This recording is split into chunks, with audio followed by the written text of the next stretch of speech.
Hey, folks, it's lunch with Mel. Better fashionably late than never, right? I'm trying to think, have I ever said that? I don't think so. So it's not what I always say, but it could be. It could become what I always say. And I think that would be fabulous. All right, I have to close my family group chat because otherwise I'll get distracted. I've been researching like how to look up deeds and stuff. So I'm like, oh, I can find titles from people and like see when they bought their land. You can like pay to see like even like who their mortgages with and all sorts of crazy things. Not that I'm going to do that for random people because it costs $15 a pop. But anyway, it was fun to do research. Now I'm one of those people like armed and dangerous with knowledge and and perhaps not the wisdom to use it properly. But that's okay. That's part of the process, right? So it is. My God, is it? It's November 13th. Yeah, already November 13th. Was there? What did I say something that I shouldn't have said if you didn't have headphones on, Monique? I'm confused. What did I do? Um, or did it just sort of surprise you when suddenly my voice started speaking or something like that? Um, but yeah, today I want to talk about a lot of how Facebook has made a ton of changes, what people are saying about the changes, and what I think the changes mean for all of us. Um, so I think everybody knows that Facebook has made some pretty big changes this year. They are ostensibly called the Andromeda rollout. Well, I hope I didn't surprise you too much by accident there. Yeah, so the updates are called the Andromeda, um, and they're the ones that rolled out like back in like midsummer ish, and were fully in effect by September. It was a staged rollout, as it always was with Facebook. They don't roll out a new thing to everybody all at once, but we are now all definitely on the new Andromeda ads platform and everything like that, and it's changed a lot. Um, and so a lot of people, of course, are saying a lot of different things about it. I'm I'm still like gathering data because whenever I see someone who says the Andromeda update means you have to do X, Y, Z, I look at the accounts that I have access to and I manage ads for, and I find examples where they're not doing X, Y, Z, and things are working just fine. So I try not to be too prescriptive when it comes to what you have to do and don't have to do and stuff like that. I think something that is worth considering for everybody running ads these days still though is that you've always had to tailor how you create ads to appease Facebook. Facebook has criteria and requirements, and some of them are not known to us. They're sort of like behind the scenes things that Facebook requires. And if you don't do all of those things, you're not going to get your ads to perform optimally. And on top of that, your ads also have to appeal to the human beings who are going to see your ads. And while both those things have shifted over time, neither one has ever stopped being true. You might say like, well, Mal, why does how my ads appeal to human beings have to shift? And I think it's because humans just expect different things over time. We used to be really familiar. Well, back in the day, way back in the day, all ads were hand drawn, almost comic looking kinds of things that you would find in newspapers. Like see an ad for like a new fridge, and it wasn't like a high quality picture of a fridge in a magazine. It was literally like a hand drawn fridge, with this little scene of like a person in the kitchen and stuff like that. And now, if you're to see an ad for a fridge, you'd expect to see a high quality photograph of a fridge. Possibly the scene's the same though. Possibly it's in the kitchen with someone working at it. But these things evolve, and people expect different things. And the same thing is true for our book ads. Um, and I think the biggest thing that has changed, I've talked about this before, about how we do book ads, is the advent of memes. People are much more accustomed to seeing pictures with text over top of them in in like not an ad way, but in like a 5-year-old just copy and pasted a bunch of text on top of an image way.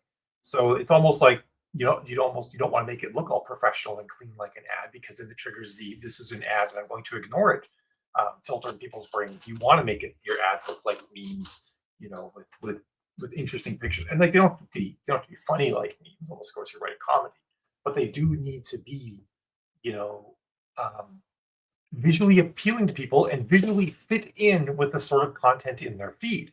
And that's always been the case. Back in 2016, 2013, even further back, Facebook allowed no text on ads. The ad had to be just an image. You had the primary text in the headline or the places where you could put text, but the ad image was just an image.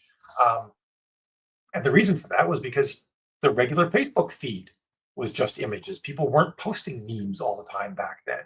And so, as people's behaviors have changed, Facebook has changed how they want the ad system to work. So, we've always been beholden to Facebook and how they want the system to work to make our ads work the way that we want them to, or to deliver to the people that we want them to. And the same thing is true of AMS ads, right? Like, you have to sort of play the game with Amazon to get them to show your ad. Um, and then after that, you also have to have something that converts, and both parts are always true. By the way, if you're here, feel free to shout out and just say hi. Um, it's always kind of cool to know who's around. Um, but so the big change now is that Facebook is whittling away at our ability to directly target who we want to our ads to show to, and they are showing them more and more to who they think they should show to. And hey, Rebecca, I saw some people talking about how, um, and this was outside of the author realm, because I spent a lot of time looking at what people outside of the author realm are saying about ads, because we have a very narrow view of how ads should work for us, whereas there's a lot that goes on in how the adosphere, I guess, works, that doesn't apply to authors, but the learnings from those people can be things that can be useful in decision making. And they're talking about how it was really interesting. So one person was talking about in their blog, sounding all very professional, about how Facebook wants to show the right ad to the right person, and that we shouldn't be looking for like one ad to rule them all anymore. And I'm sitting there looking at that, thinking like, did you miss the entire dynamic creative bandwagon? Because that started in 2019, and that was the goal all along. And that's not even new in advertising. I was building platforms and websites as far back as like 2010, where we recognized that we couldn't even have the website at the time was selling antivirus software. We couldn't have one website even within the United States for all the different kinds of buyers in the United States. And depending on where people were in the United States, certain elements on the page would change to work better with those audiences, because there wasn't one website to rule them all. So this idea of like personally customized, or not necessarily personally, but actually even a personally customized internet is not at all new. I was working at software development firms back in 2012. It was 2012 when this became a big thing, about actually personalized websites, where based on what you were searching for, like what you searched for when you came to the site, and how you navigated around the website and where you lived, the website could dramatically change. Um, and that's actually only gotten more powerful now with the advent of AI, because no longer do websites have to write a bunch of complex rules of, if you do this and if you do that, if you land here and you look at this thing, then we do that. The AI just sort of like munges it all together and magically spits out a thing without having to write all the individual logic steps to do that. So this is not a thing at all. Um, oh, what's the wrong link, honey? You posted wrong link. Oh, do I? Oh, that just auto posts for some reason. I'll have to figure out how to get that to turn off. I thought it was just going to my channel, but I should probably fix that. Um, whoops. I don't even know where that's set. I'll have to hunt that down. It's been doing that probably since I did that lunch with Balance St. John. But so anyway, I want people to be like very keenly aware of the fact that a personalized internet and a custom tuned internet experience is not a 2025 thing. It's a 2010 thing.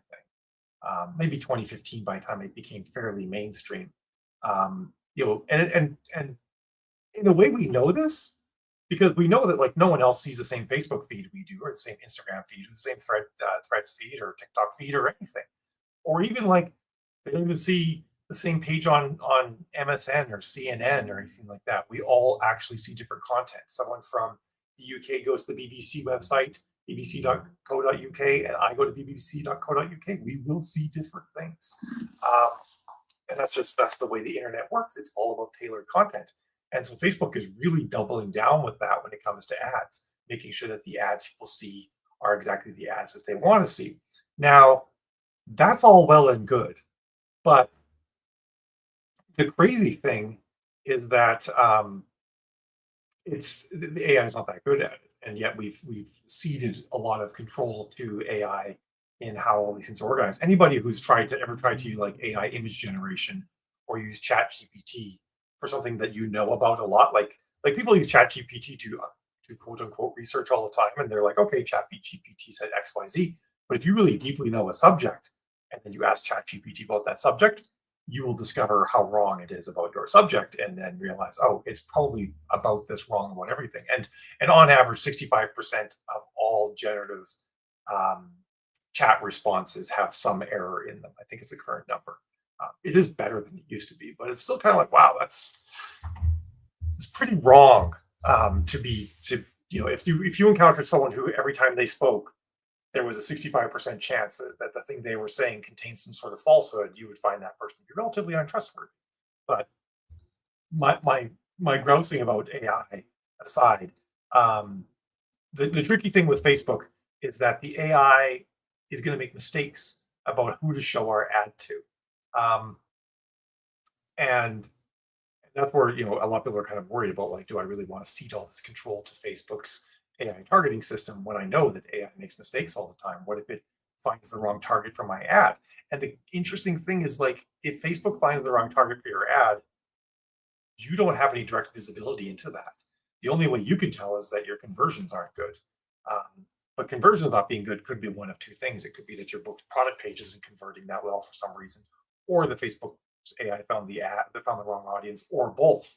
So luckily, we still can flip back to what's called the original audience options. Although Facebook is making that more and more of a dark pattern to get back to by sort of having wording that causes you to not go back to the original way of running ads. But and to be honest, I actually do believe that we probably all need to start using the new AI powered system simply because I suspect at a certain point the old system will go away. So I'm going to share my screen and kind of just show some of the interesting things we can do now. And there have been some changes recently that are quite positive. Um, that I'm actually quite excited about, because I feel like they are going to give us a little bit more ability to control who sees our ads better than we have before under the new system. So, all right, so I'm sharing my screen so you guys can see this. It's a new traffic campaign, and as when you're sending people to a website like Amazon or whatever, you have to run traffic campaigns, because if you try to run a sales campaign or a lead campaign, Facebook has no visibility into the actual conversion. They don't know who actually bought the thing, so they can't. They can poorly or completely wrongly optimize your ad. So with a traffic ad, and you can see here campaign type traffic, and I could change this. You can choose some other types. Um, with a traffic ad, Facebook's conversion event is the click. So when someone clicks on your ad, that's the result. And so that's why on a traffic ad, cost per result and cost per click aren't the same thing, because that's the result. On lead and sales ads, it's a little bit different, but I will talk a bit about those. Although really the only difference is that with lead and sales ads, you can get a verification further down the funnel that this is the right person. And when you talk about a sales funnel, like up at the very top of the sales funnel is just gathering data, gathering humans. It's just like it's a giant scoop. And as you inform the humans more and more about what you're selling, you filter people out, and the funnel gets smaller until you get down to the people that are actually just ready to make a purchase. And traffic is up here. It's just a click. Lead is a little bit further down. They've given some intent. They're willing to trade an email address for a short story or a reader magnet or something like that. And then a sale is down toward the bottom of the funnel, where the really important conversion event happens. Um, and so with lead and sales ads, Facebook has a much better idea of who your actual ideal audience is. With traffic ads, it's fairly easy for it to run go astray.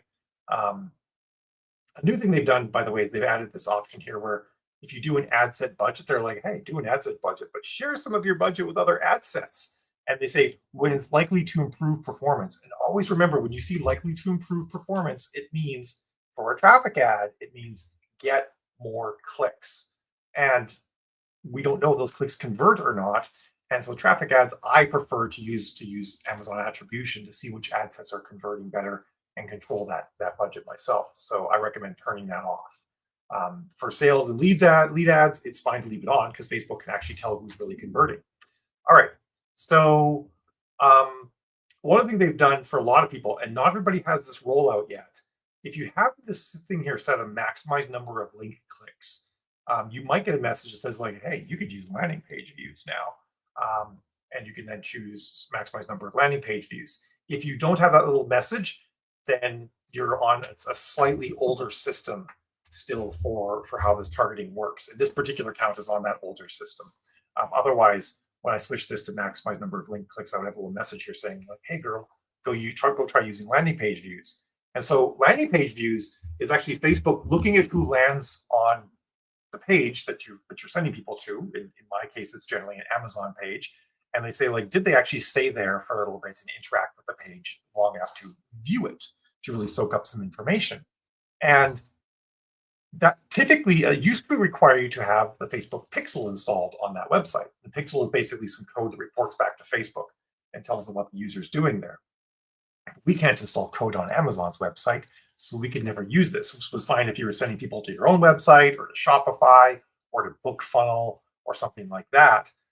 But it wasn't good. It wasn't useful for sending people to retailers. But if you've ever like clicked on a link in Facebook or in Instagram, you'll notice it kind of loads in a browser that is still inside of Facebook and Instagram. And you might know it's because your credit card information doesn't complete, your logins don't work and stuff like that, because it's not Chrome or Safari, which you're normally using. It's another browser. And because Facebook does that pretty ubiquitously now, since they control the wrapper around the web page, they can actually tell if you're staying on that landing page long enough to view it, which is why this is now like a viable option.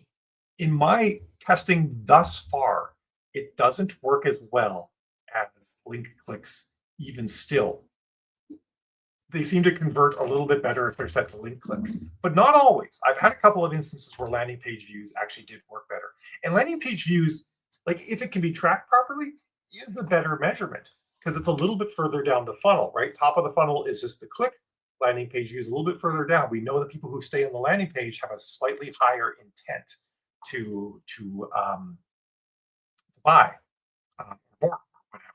But the problem is that if you have the Amazon app installed on your phone, or the reader does, who clicks, it's going to open in the Amazon app, not in a browser wrapped inside of Facebook. So Facebook can't tell. So it, again, the traffic ads kind of bite us in the butt because Amazon, and it would be the same if you were saying to any other retailer as well. And so that's one of the reasons why landing page views don't seem to work quite as well, because we're sending people to Amazon, and we're missing out on that percentage of people that are loading in the app for insofar as Facebook understanding who our audience is. Because remember, when we talked about the AI learning and the AI understanding who we're showing, who to keep showing our ads to. Actually, I should fix this. Let me embigger it a little bit. There we go. Like how the AI learns and knows who to show our ads to. The biggest part of the learning is the result, the conversion event. And on a traffic ad, the conversion event is link click, or if we make this selection, it's landing page views. But again, landing page, not everybody. Some people have configured their phones so that Facebook won't open links in the Facebook browser, and some people have the Amazon app installed. So we've shrunk our pool of learning down. There's people that are going to slip through the cracks, and Facebook's not going to be able to learn from them with the landing page views option. So it can be kind of hit or miss because of that. My hope is that their system gets better and we can use it reliably, because again, it's further down the funnel. People who who view the landing page longer have a higher intent to buy. And if Facebook can then optimize for those people, all the better. Downside is that it will always make your CPC. I use always with air quotes because there's always exceptions to always. But it will, the vast majority of time, make your CPC higher because you are filtering out some of the people. You're a little bit further down the funnel. So not your CPC, your CPR, your cost per result will go up a little bit because you're filtering some of the people out. So you're going to be paying a little bit more money to get those good people to carry on through. So that's one of the big changes they've made. And like I said, it's not universally rolled out. Like this account doesn't have it. I try to change this account to landing page views. It's terrible because it doesn't have the new system. And I would know that because if it did, it would have a message here saying, hey, girl, try out landing page views. They're super cool. But the other thing that they've done that's pretty neat is value rules. And at first, when I saw value rules, I'm like, whatever, Facebook, this doesn't matter. Because let's try making some value rules. Do I have the option here to make a new one? Yeah, here we are, create a new rule set. So value rules allow us to choose from a few pieces of criteria. And none of them are reads books, which is unfortunate, right? But I could choose age ranges. So I could say, hey, like I know my books I don't convert well with younger people. But under the new AI targeting system, I kind of lose the ability to do a lot of filtering. Actually, let's do a quick refresher on that first before I get into that. So when we go down here to our audience section, here we are. Under the new system, it's broken into two boxes: Advantage plus Audience and Audience Controls. Audience Controls is the part that Facebook obeys for sure. So country, a minimum age, which is up to 25, size you can pick, and then you can exclude languages or include certain languages and exclude certain custom audiences. So if you could make a custom audience of people who like your page. So you want to show it to new people, you can make a custom audience people like your page. So I could go in here, custom audience. Will give me the option to create a new one? No, it won't. I thought there might be the option here to create a new one. Well, I could say like, I have a whole bunch of custom audiences. Page engagement. So this is anybody who's liked my page or engaged with my page or my post in the last 365 days. So I can say anybody, so that includes all ads. So I can say anybody who's clicked on an ad, commented on an ad, liked an ad, liked to post on my page, liked my page, etc., etc. Exclude them to try to find new people. So you can still do that, and Facebook will listen to it. And then languages, you can pick languages. And I recommend against picking languages unless you are trying to target a minority language in your area, like trying to target French people in Canada or Spanish-speaking people in the United States. And if you click over the little eye, it actually tells you that. Gives you that exact advice. So this is the stuff Facebook listens to. But what if you're like, now my book's about, I don't know, it's retirement advice for people who are over 50. Or it's like later in life women's fiction. That's my go-to, but I want to find something new. 25 is still too young. I need to make it so my ad doesn't show to younger people. So I could say apply a rule set, create a rule set, and I could say age, and I could pick a specific age range. So I could pick like, I don't know, these age ranges here. So I need basically 18 to 54. And I could, I always click the button and then don't carry on. So I've got my age range, and then choose how much more or less you want to bid. That's really all it is. You just affect your bids. So I could say decrease bid by 90%. You can't go to 100%. So that means that anybody who's in that age range, basically under 55, I will bid 90% less per click or per result, technically. And then hit next. I would say like 55 plus preferred. Something like that, and then create. It'll make this rule, and then I could choose that rule set. I have another one here called mature ladies only. Mature ladies, please. And so that one is, you can kind of see a little pop up on the right. It's decreased bid under 45, and it's men decreased bid by 90%. And I call that rule no men allowed. I should call no boys allowed, like it's a treehouse.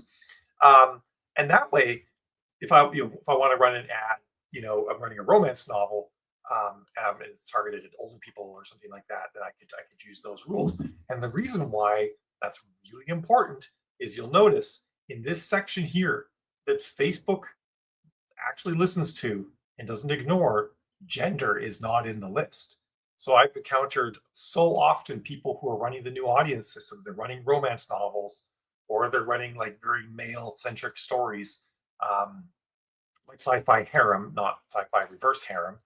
And they haven't picked this, and the wrong audience is getting the books. Actually, sci-fi harem works pretty well because usually the ads involve scantily clad women. Men are much more likely to click on that.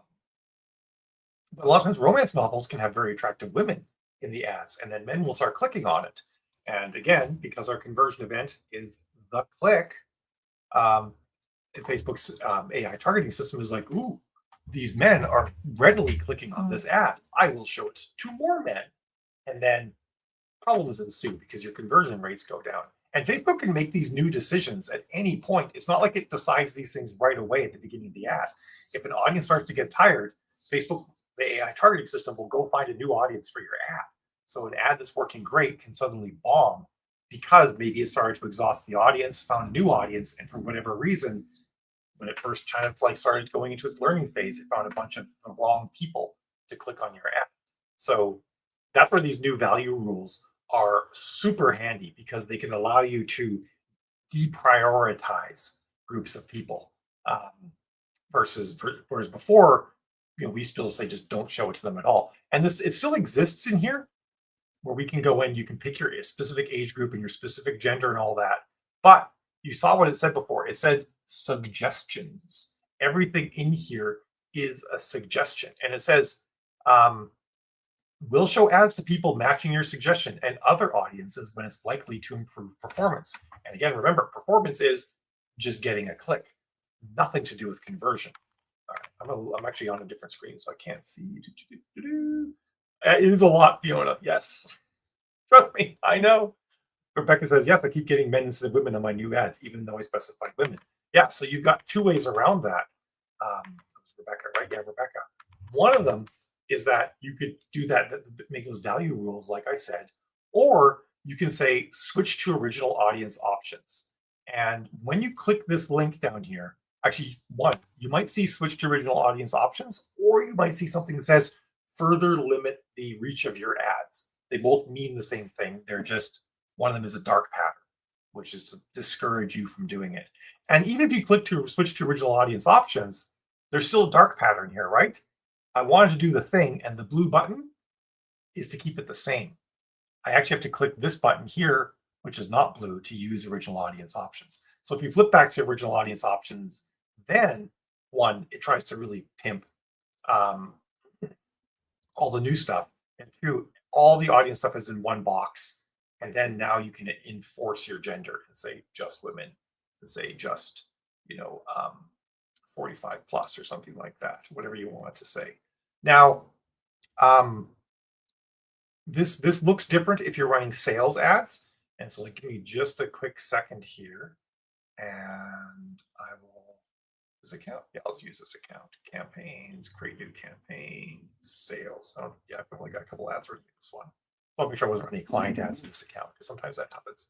All right, so also, by the way, Facebook has really increased the budget numbers that they're putting in by default. So keep a very close eye on those numbers. There's even like if you just choose to do by ad set, this one was 20, but the other one, if you spotted it, was 30. It was actually started out at 30. So one of the things is you want to basically pick your conversion location, which I want, here's website and calls. I don't want people to call me. Website and in store, of course, means in a physical store, and website and app means in an app. I don't have those. You got to open up single and just choose website as your destination. And then you're going to need to put in a pixel, and mine's the Aeon 14 pixel, and then a conversion event, which is purchase. So you can see that with a sales ad, there's a lot more layers in here. We're deeper into the funnel when we measure the actual conversion event. And as far as the pixels and all that's concerned, and the conversion event, Shopify sets all that up, and most e-commerce platforms do too. You don't need to go do anything fancy. I can still do these value rules, which is pretty cool. So I could choose my value rules if I wanted to. But then when we go down here, we'll actually see a slightly different section in audience. And this is worth mentioning when you're running a sales ad, audience is one box when it's Advantage Plus. It's a slightly newer system. They always give traffic ads of note are basically the master stepchildren of the Facebook ad platform. Most people that run ads on the Facebook ad platform are running sales because they're sending people to their own websites for the conversion event. They're not sending people to Amazon like we do. We are definitely a minority in how this. So sales ads get the new shiny, and then eventually it trickles down in some hopefully mostly functional form to traffic ads. So we can see that Advantage Plus is on. This is our guide here as to whether or not we're in the new system, not the fact that it's just in one box. And actually, here you can see the new button, further limit the reach of your ads. So if I go in here, I can choose my location and I can say show more controls. And this is where I can pick that minimum age. Minimum age is really the one of the, I guess, probably the universal thing. Whenever you see minimum age and only goes up to 25, that's how you know it's the new AI targeting system. And then again, suggest an audience, add suggestions, optional. It's optional. This is actually kind of interesting. So this is a cool thing that sales ads have that traffic ads don't yet. I could choose, okay, my age range is always a suggestion, and so is gender. Sometimes people get like an option to uncheck some suggestion that can appear based on certain configurations, but it looks like this account doesn't get that option. It's crazy, I know, right? The fact that all of us could possibly be seeing slightly different things on this page. And then detailed targeting, so this will be the same as well. So it looks like to get the old system, I can't get any elements of the old system here. I have to choose further limit my reach my ads, and look at that again. At least this time they're clear. Stay in current setup, switch setup. Even though it's still a bit of a dark pattern with this button being blue, at least this time it's a lot clearer. All right, this might be the time. Yeah, here we are. So if I switch, oh yeah, so this was another thing. Switching back, even though I chose to switch the setup, it's still Advantage Plus because I have to turn off the suggestion options to make things work. Turn off use as a suggestion. Put in my detailed targeting and so on and so forth. Detailed targeting is always a suggestion now, and now it says Advantage Plus is off because I made these things not a suggestion. Kind of interesting, right? So there's a lot of variances in here, but I think the takeaway that you can really see is that Facebook is doing everything shy of full on removing the old system, pardon me, to keep us from using the old system.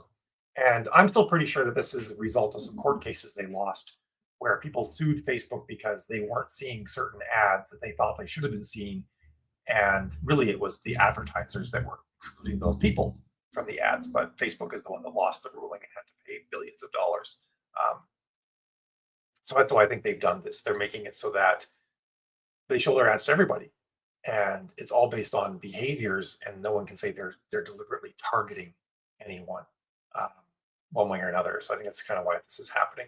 But this kind of gives you an idea of how these things are changing, and why I think that learning to use the Advantage Plus system is important, because I really do think that eventually it's going to be the only system, but also to use these value rules to adjust the people that you do and do not want to see your ad.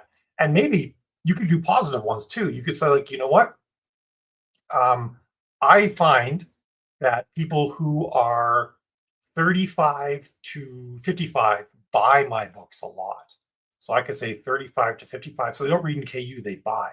And then I could say increase bid by 50% or by 20% or whatnot.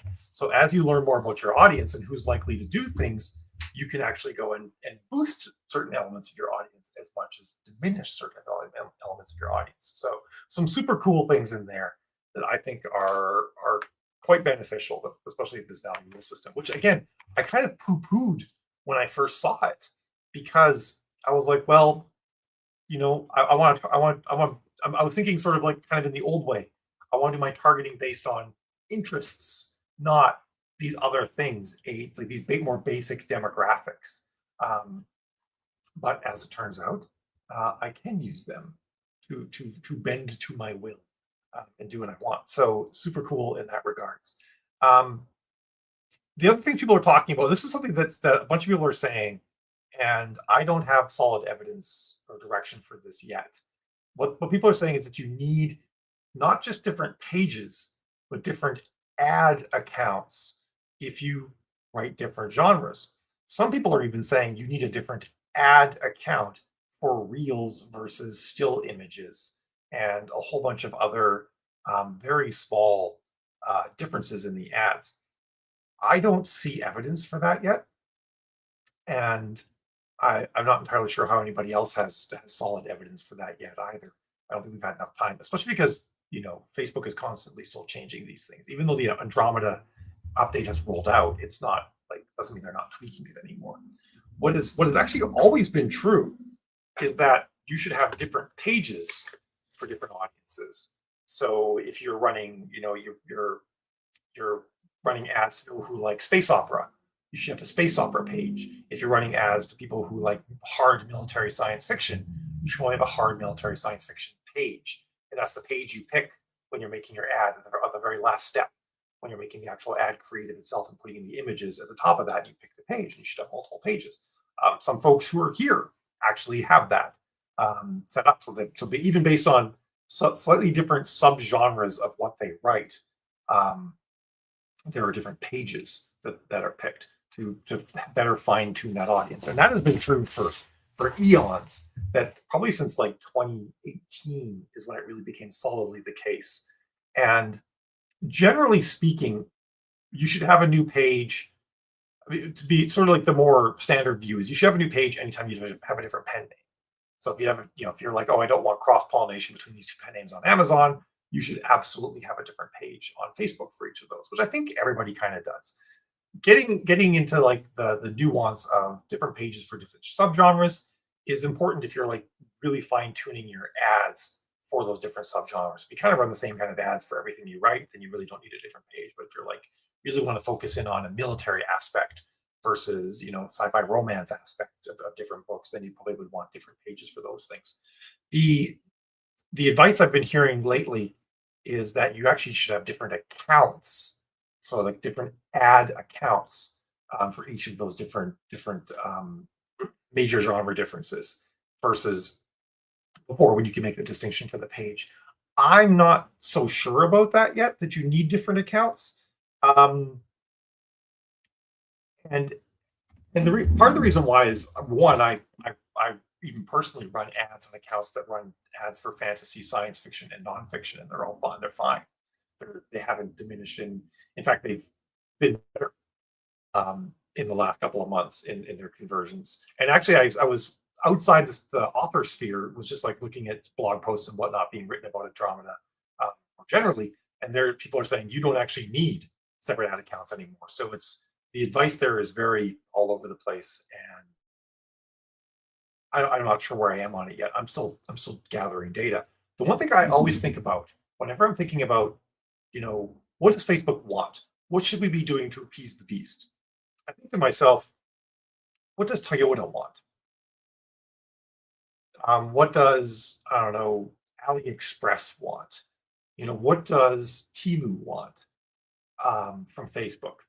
And Temu does not want to run 10,000 different ad accounts with Facebook for every single type of product on Temu. Walmart does not want to run separate ad accounts on Facebook for every product in Walmart, because someone purchasing, motor oil versus someone purchasing craft supplies are more likely to be different people than the same person, right?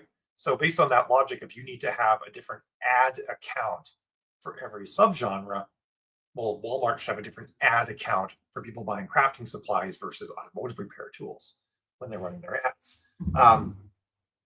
And I can't imagine Facebook building a system where they then turn around to say to their biggest customers, oh, by the way, go through this obnoxious, laborious process to now run ads on Facebook. I just don't see that happening, which is why I personally don't think that that Facebook attaches audience to at the account level. And Facebook says they don't.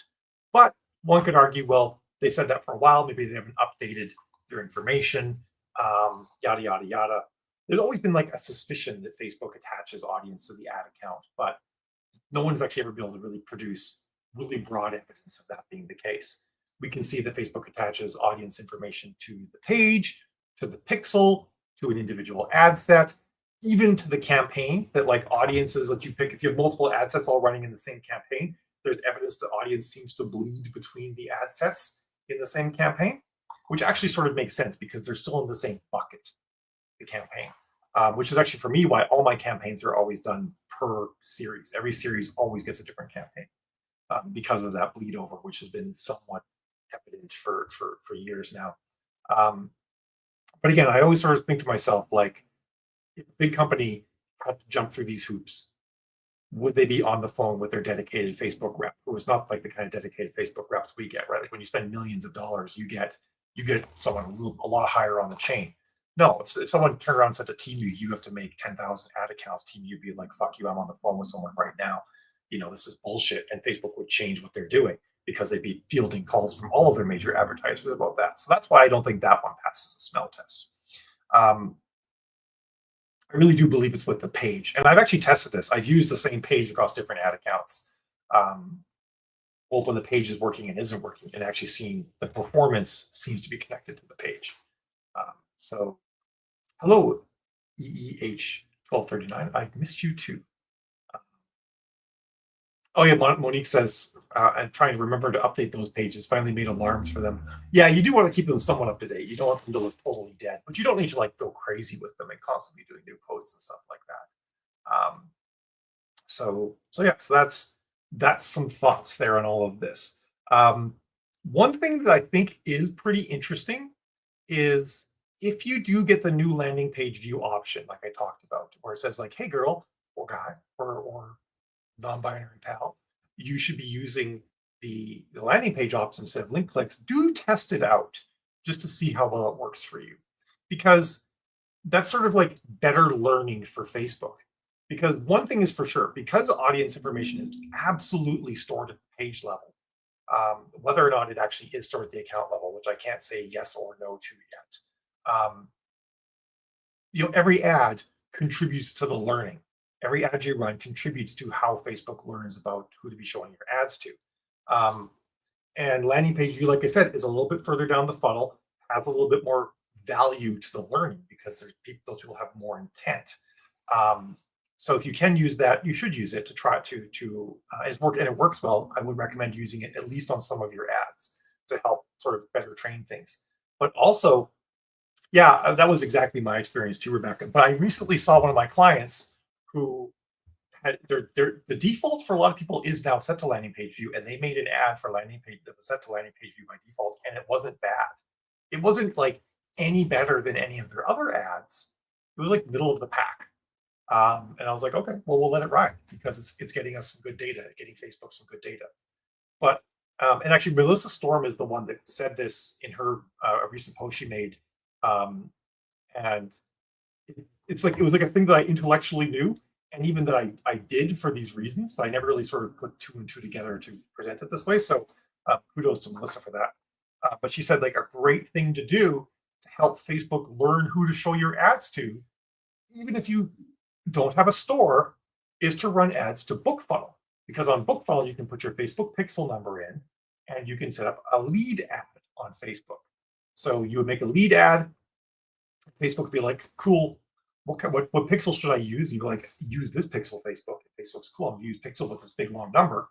And you take that big long number and you put it into BookFunnel on the landing page in BookFunnel, and then you tell it a conversion event like complete registration. And then on the Facebook side, actually, I'm just going to show you guys because this is way easier to show than it is to tell. Because this is what this does, though, is this helps better train Facebook. So we're going to go new. We're going to go lead ad, continue. Oh,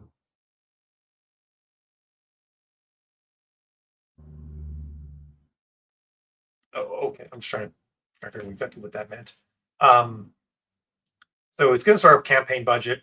I'm not going to talk about the difference between campaign budget and non-campaign budget right now, because there's a variety of differences that are take a bit to get into. But we're going to choose lead ad. I don't want instant forms. I want website. I want my lead action to occur on a website, and that website is going to be BookFunnel, but I don't need to tell Facebook that. They don't care. I have my Aeon 14 pixel, which has this nice long number here. it actually shows up in other places in the ad creation, so you don't need to try to copy and paste it on this drop down, although you can if you wanted to.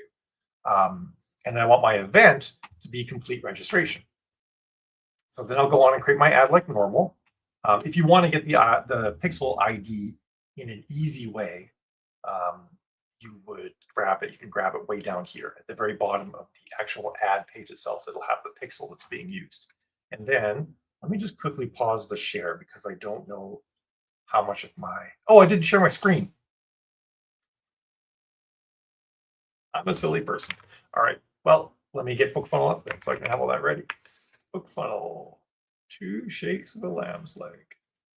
Yeah, there we go. So then wash up my login information and all the other people whose information I have for logging into BookFunnel. Nobody needs to see that.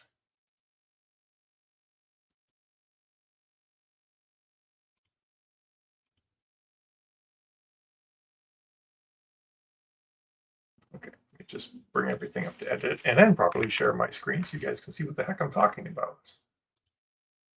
Share screen, window, this window, share. All right, I'm gonna pop back to Facebook briefly just to show. So when you're, again, when you're making a lead ad, you know, it's gonna be campaign objective is lead, and the page is going to look like this when you make your choice. And you're going to pick lead. Everybody should be running one of these.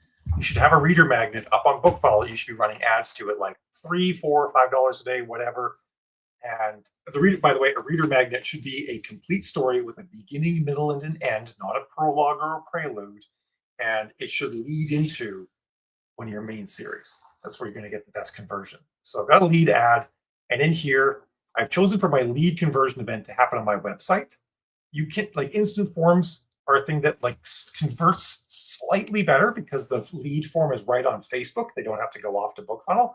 The downside is you need to like start using Zapier or if this then that or something like that to funnel those people from Facebook to, you know, your mail software, MailChimp or MailerLite or whatever. It's a lot more complicated. Just use website. That website is going to be BookFunnel or StoryOrigin. StoryOrigin does all of the stuff too. I don't want to sell them short. Our goal is to maximize number of conversions, and then you're going to choose your pixel, and then you're going to say that the event I want is complete registration. And like I said, your pixel has an ID, big long number here. That number is also at the very bottom of the ad page too. So you want like a convenient place to copy and paste it. Then on BookFunnel, you'll have a landing page. You'll be making on BookFunnel, you make books, and you can use books on landing pages. On the landing page at the very bottom under the advanced settings section, you can put it, you paste in your pixel ID. And then you have a page load event, which is just what BookFunnel sends back to Facebook when someone views the page. So we get like 2 levels. Facebook knows when someone views the page, and they know when they subscribe. I generally use complete registration as my subscribe event, and I just save this. And then again, back here at the lead level, I just choose whatever event I picked from the BookFunnel side. Lead actually honestly makes more sense to use than complete registration. I've just personally used complete registration since before lead was an option to pick. So, and to me, it kind of just feels like it's the specific description. They've registered for my mailing list. It's the complete description of the event. But other people might argue with me the lead's better. You can pick whatever you want, just as long as what you choose here and what you choose on BookFunnel match. And then whenever someone actually goes and puts in their email address and hits the submit button on BookFunnel, Facebook gets that information. And again, it's further down the funnel, higher level of intent. Facebook puts more value on the people who have done this. And then whenever the AI is trying to build an audience, it looks at people that have converted in the past and tries to find more people like them. And it's going to give more weight to the people that have done things further down the funnel. So it's an ideal thing to use for your conversion, and everybody should be using those all the time because 1, they build your mailing list, and 2, they make Facebook's targeting data better. And I've always like talked about doing them to build your mailing list, but Melissa's like, you should be doing them to build your Facebook targeting better, and she's absolutely right. You should be doing it for that exact reason. And the other cool thing when you're running them is that your cost per result is no longer per click. Your cost per result is per sign up on BookFunnel or StoryOrigin. And you could do this on your own website. You could do this on MailerLite. You could build these all over the place. But BookFunnel and Story Origin are by far and away the easiest place to do this. So your cost per result is going to be more. Like it might be 50 cents. That means you're paying 50 cents per email address, which isn't bad. 50 cents is like not in the amazing category, and it's not terrible. It's meh. It's okay. It's an okay number to pay per email address. Corporations will pay far more for email addresses. We get them on the cheap because the system knows we're selling cheap things. I always tell about when I worked in the automotive industry back in the aughts, Land Rover paid us, the company I worked for, $15 per lead. So a person that had the intent and the financial ability to buy a Land Rover, they pay us $15 for that person's information. That's how much a lead was worth to them. So you can imagine that a lot of even today, companies are paying a lot more for a lead than that. We're able to get leads for all the way down to 10 cents per lead. I would say that probably your cutoff is around like 70 to 80 cents per lead. If you're paying 70 to 80% for someone signing for your email, you need to either improve your conversion page on BookFunnel or Story Origin or tweak your ad. Something's not quite right because you should be able to get it better than that. By the way, I never mention in my reader magnet ads that it's for a free book. I don't want freebie hunters. I want people who clicked with the intent of paying for it and then are pleasantly surprised when it's free. I don't want to build up a bunch of freebie hunters on my mailing list. But I have authors I work with who, even without saying the book is free, can get down as low as 10 cents per sign up, which means a $5 a day ad. They get 50 new signups a day on their mailing list. And they're training the Facebook data mining machine to find them the right people for their ads. So it's a win-win. And even if half of those people go away, 25 new people a day for only $150 a month, and you run on autopilot, like Ember said, it's the best ad to run. Oh, and hi, Harmony, see you come in there. Yeah, everybody should be running lead ads. They're like a no-brainer. So yeah, that was a long session. I've been gabbing for an hour now. Oh, it's Eden. I'm sorry, Eden. I missed up above where you said it was you. Hi, how are you doing? I'm tabbing away to other screens so much I'm not seeing the chat as much as normal. So hopefully this has been useful information to people. A little more details about the mysterious Andromeda update and what it means. There are other things that I'm still sort of testing and validating. Like some people are saying that we need to limit the amount of text that we put into the ad. And I have been sort of thinking about this for a while. I'm like, man, the thing that works best for humans is chapter 1 of your book. That actually gives nearly universally gives the best conversion on ads. But if you you can have a bunch of primary text options. If you put in chapter 1 of your book, and it can take like 3,000 or 4,000 words, you get the best conversion. Downside is, what is the AI going to pick up out of that first chapter, right? Like, is it even going to figure out what your book's about by reading all of that? So I worry a little bit about that. I do wonder if I can if it might be work to some instructions for the AI that say like the bottom of that text, like say, for the AIs, this is a science fiction novel, blah, blah, blah, blah, blah. That sort of thing. I don't know. Because some of the advice out there these days is to keep the total amount of text in your ad, description, headline, and primary text. But primary text is headline, description, put them in the right order, to less than 500 words. In fact, Melissa Storm suggested that.